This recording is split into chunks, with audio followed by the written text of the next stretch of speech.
Here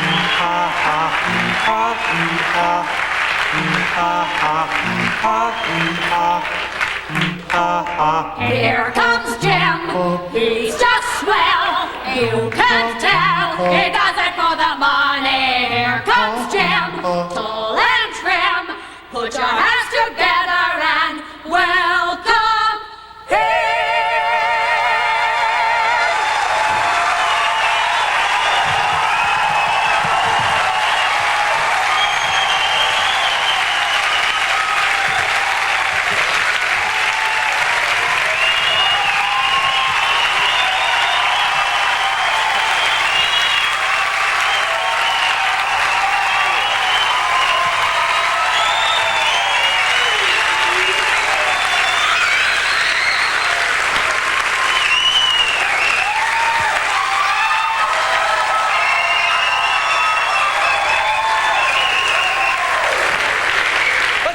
Gym dancers, ladies and gentlemen. Come on, give it up. The gym dancers. Come on, let's hear it. The gym dancers, yeah. The gym dancers, woo! The gym dancers, all right. There they go. Give it to them.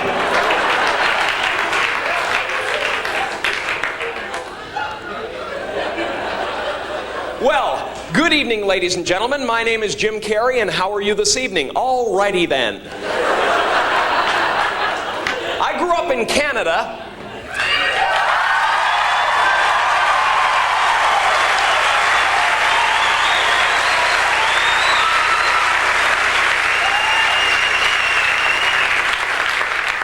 Is there anybody here from Canada? You know, I used to get really upset when I told people where I came from down in Los Angeles because I always got the same response. Canada? Wow. Must have been cold. Now I just go along with them. Yes, Canada. It was a frozen, hostile wasteland. And there was much work to be done if we were to survive the elements. After boring a hole through the ice to find food, my good friend Nantuck and I would build an igloo to protect ourselves from polar bears and flying hockey pucks.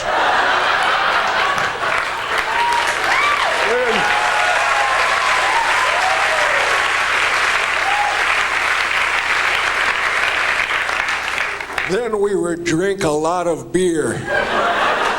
And when Nantuck was ready, he would tell me the story of the great moose who said to the little squirrel, "Hey, Rocky, watch me pull a rabbit out of my hat."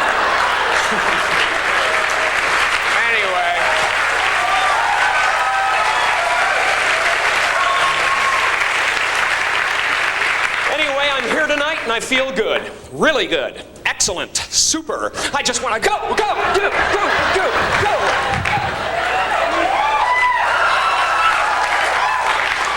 I think those subliminal motivation tapes are starting to make a difference. Yeah, that's right. I listen to motivational tapes. Think I want to get stuck in this dead-end job? No, sorry, not me! I want to do something wonderful. I want to be one of those gospel singers on the PTL Club. Because those guys are just happy no matter what. I think I saw him on the hill the other day. I think I saw him when I watched the children play. But when I opened up my voice to sing in breaks, he ran away.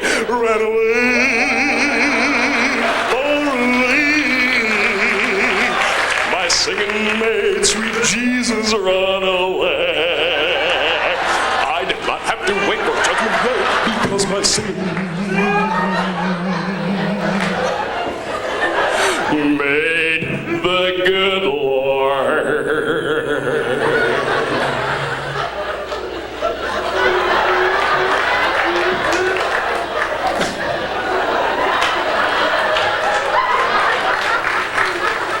Imagine if you could actually be that happy. That would be powerful, man. People would be tunneling under the street to avoid you. They'd go, oh, man. Is that happy guy still out there? Honey, looks like I'm gonna be late again. No, it's the happy guy. He's right beside the car. I can't get near it. Of course, if I wanted to be that happy, I'd have to forget all of my problems. And the only time I forget all my problems is when I'm right smack dab in the middle of a sexual orgasm. So I have them as often as I can. I'm having one right now. Ever have one of those really smooth orgasms? Turns you into Elvis? I think that's how Elvis got that way, actually. But that's my only escape, you know? Sure, I could go on a vacation, but I'd still be thinking about what I got to do when I come home. See, to me, an orgasm is like a mini vacation. But it's better because you can't think about anything when you're having one. Oh man, I'm way behind in the rent and everything.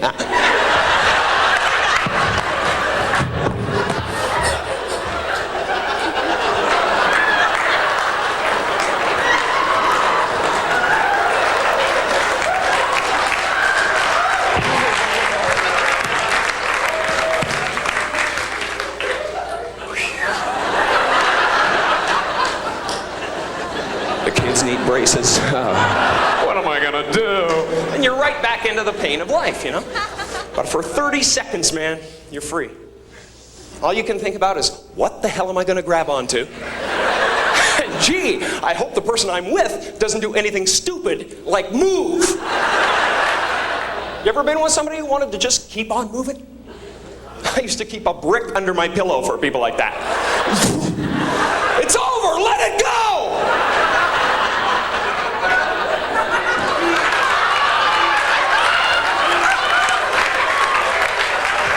We won't go out with her again.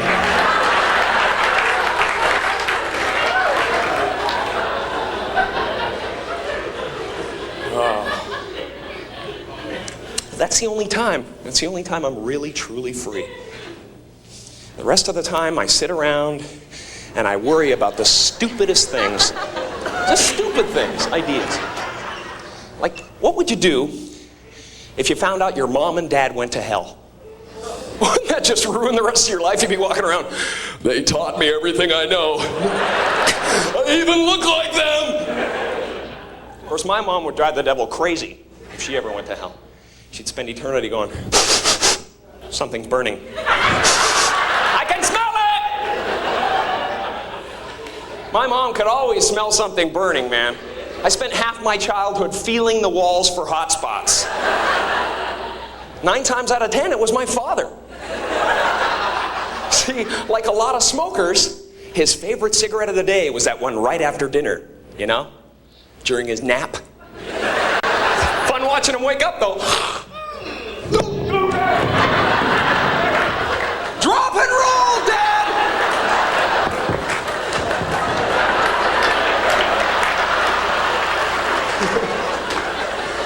I just worry too much, though. I don't know.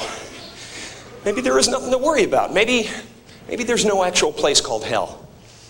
Maybe hell is having to listen to our grandparents breathe through their nose when they're eating a sandwich.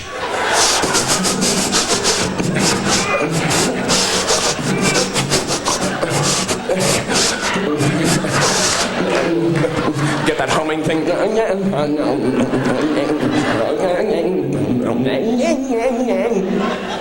It's not a meal, it's a struggle for life itself. I think I'll make another one. No!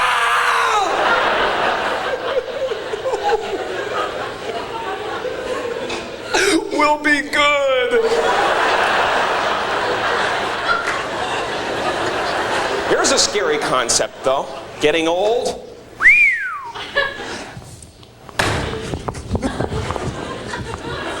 You can't do that. You gotta kiss that stuff goodbye, man.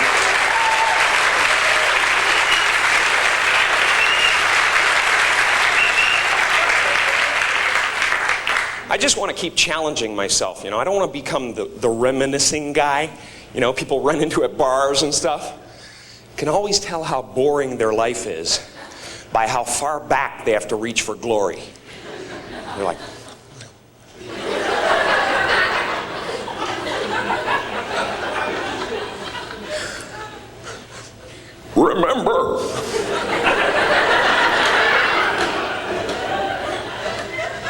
remember how fast I used to be when I was a sperm?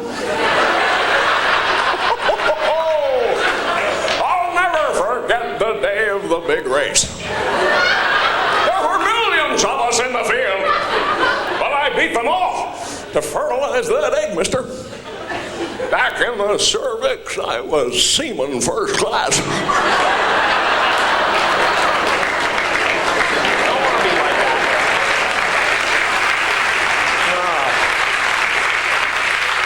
See, for me, Jimmy Stewart is the kind of guy that I'd love to be. It's very difficult to be that, though, I mean, he's just kind of up here somewhere. And I love him, man. He's a great example of somebody who's had an incredibly productive life. It seems like no matter what happens, no matter how bad things get, Jimmy Stewart can look at it in a positive way.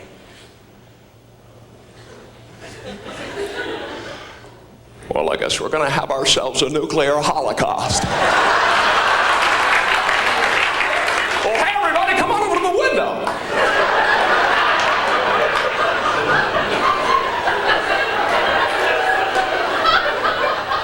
Look at that mushroom cloud. Isn't that beautiful? And the amazing thing to me is that something so magnificent, colorful could just melt your face right off. That's positive energy, You got to look death right in the face. That's what Jimmy Stewart would do. Hi, Mr. Death, you look like you could use some soup. I want to be like that, man. Maybe I will be. Maybe someday after I'm finished singing the gospel, I'll go even further and become a real holy man. And I'm not talking about the kind of holy man you see on TV, those TV evangelists. They're not holy men. They're just ambitious. I saw one guy who was so ambitious, he actually became jealous of the Lord. You could tell it came out halfway through the sermon. He said, when I was a child, I wanted to be the Savior of the world. Then they told me that Jesus was the Son of God, and I realized it's all who you know. Very petty people, You can't be like that if you want to be a holy man. And you got to be sure of yourself, too. When you make a decision, you cannot waver in any way. You got to stick with it.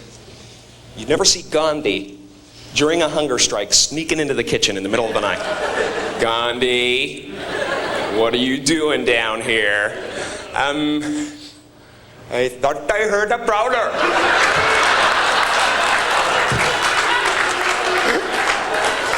And I was going to hit him over the head with this giant bowl of potato salad. He would never put himself in that position,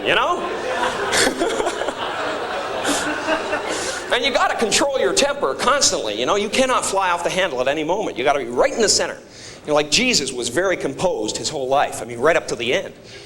If that was me, I'd be up there going, great! Just beautiful!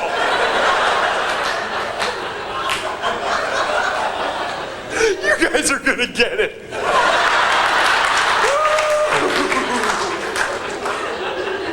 Wait till my father hears about it.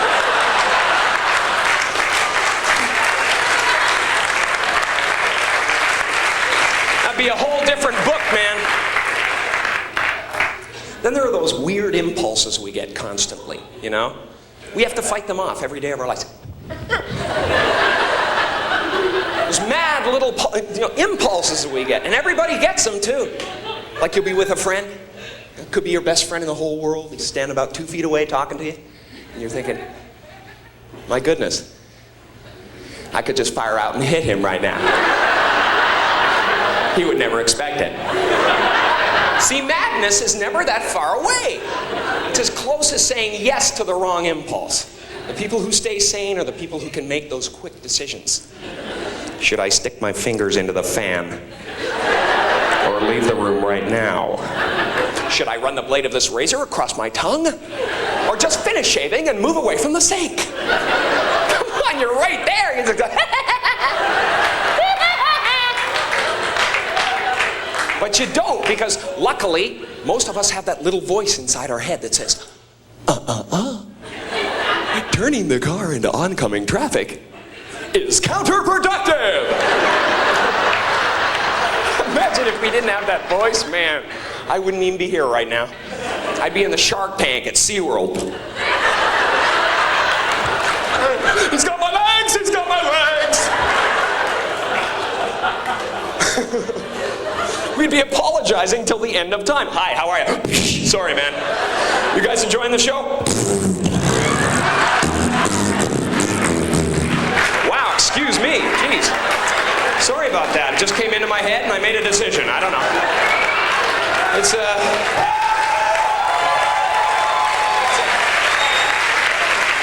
I hate to turn my back on the audience. I really do. I think 9 out of 10 of the worst impulses we get, though, are when we're behind the wheel of a car, you know? That's why I don't think it's a good idea to carry a gun in the glove compartment. Because chances are, if it's there, sooner or later, you're going to use it. Of course, then again, what are you going to do if somebody cuts you off on the freeway? Just let them go? You pretty much have to shoot them, you know? Otherwise, they won't learn nothing.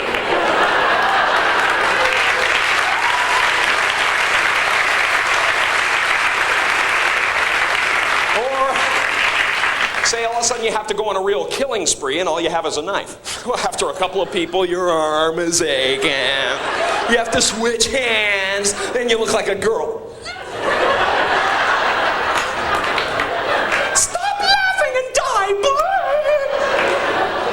That kind of aggravation, man.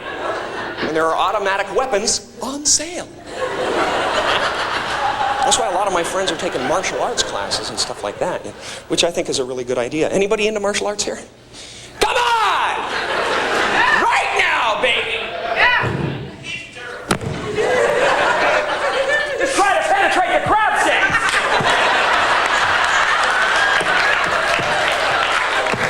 He's a crustacean! Somebody get some boiling water! I think it's a good idea to know how to defend yourself, though. I really do. I just wish the people who took martial arts would master the technique before they go around showing it off. Because it's really annoying when they come up to you and go, "Hey, man, I just learned this incredible new move in karate today, but you gotta come at me like this."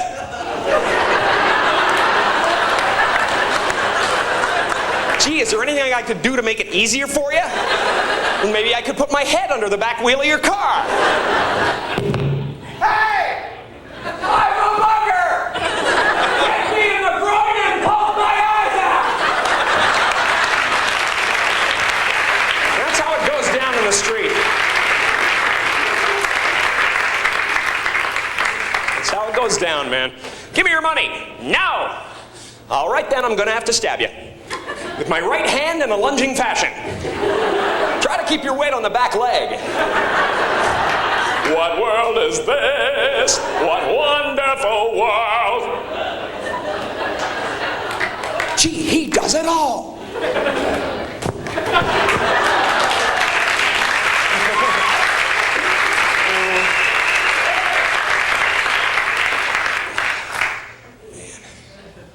Of course, I don't think we'd need any of this stuff if we could just communicate to each other.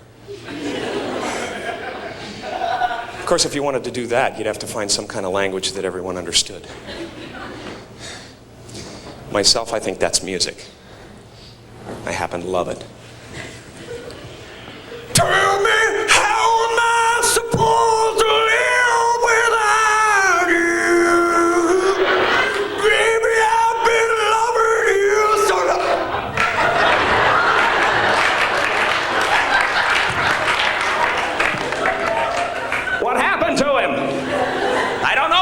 to sing like Michael Bolton and something just popped in his head. That guy tries really hard, doesn't he? No, he puts a lot into a song. Come on. He is 99% effort, that man. Certain morning sun, God, I'd hate to go to one of his concerts. By the end of it, he'd have a big bubble on his head. They want an encore. Cut me! I love the way he sings. I'm just afraid for him, that's all. And we should open up the parameters of the music we listen to. You know, like, it really bothers me that the people in this country don't know about the incredible pop music coming out of the Middle East right now.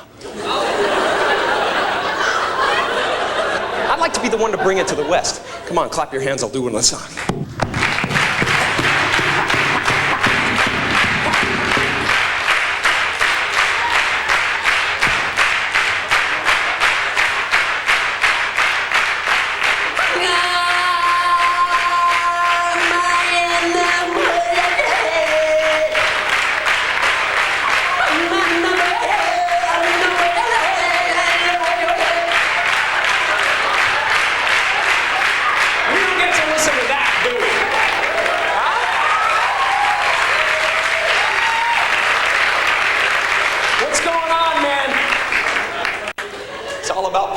Isn't it? We should try to put ourselves in their shoes for a change. Wake up in the morning, pick the sand out of your teeth, turn on that radio dial.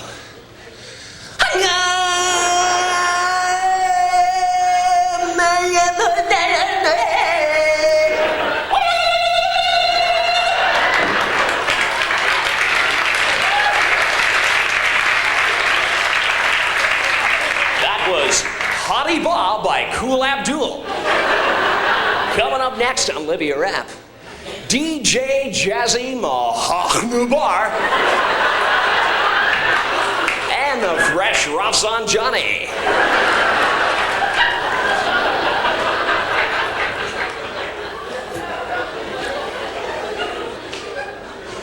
But first, a word from our hostage.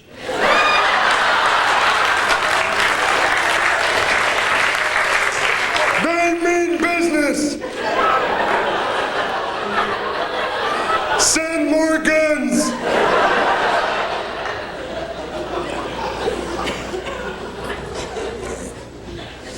Communication.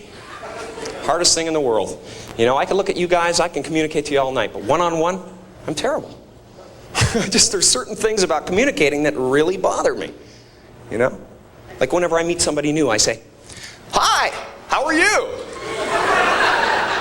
Most of the time when people hear that, they'll say something like, "Good, and yourself?" Or "Fine, thank you very much." But sometimes they like to surprise you. "I've got no dream, man. I'm all dead inside." I'm sorry, wrong answer, but thank you for playing. And if I'm worried about something, I don't even want to leave my house anymore. Because I know there's 5 people waiting out there somewhere just to ask me that question. "Hey, Jim, how are you?" And I go, "Really good. Please look away. Danger, danger, danger." I should change the response or something, you know. "How am I?" "Gee, I don't know. Let me check."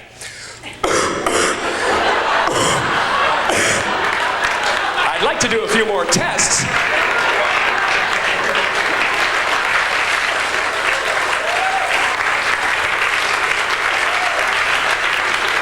Thank you.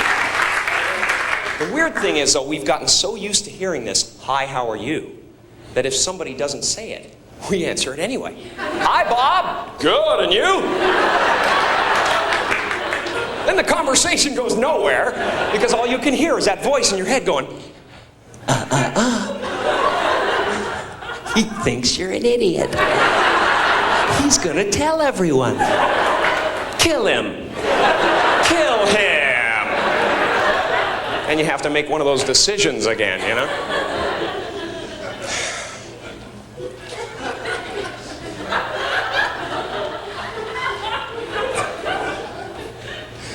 See, I think body language is the communication of the future. For instance, if you stand like this, it means, hey girls, I'm single and I have a curvature of the spine. You gotta put it out there, you know? And guys, seriously, the walk is everything. The walk is the most important element. If you want a whole room full of ladies to know what you want without them getting the wrong idea, walk into a singles bar like this.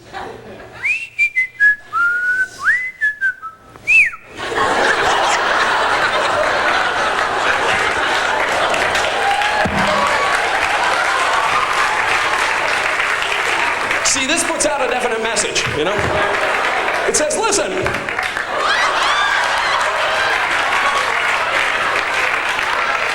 I could care less, but my crotch would like to buy you a beer. You gotta do something like that, you know? Hey. Believe me, these days women have heard every line there is to say. Guys, you gotta get in there with something visual and distract them.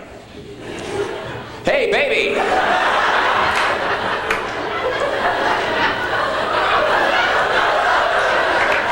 Come here for a second.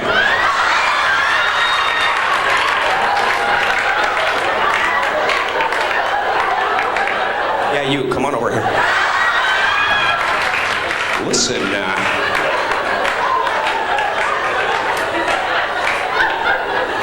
listen, do you find it unusually windy today?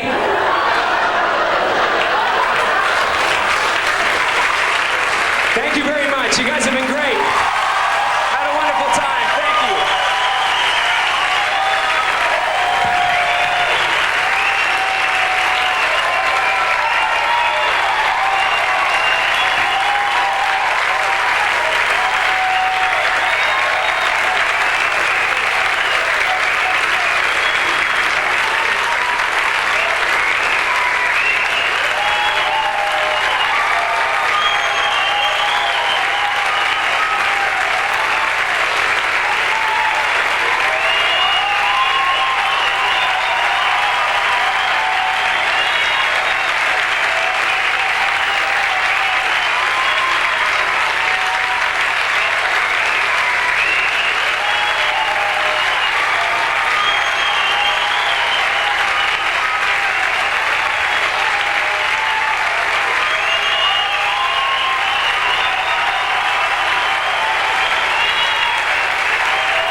Here comes Jim, he's just swell.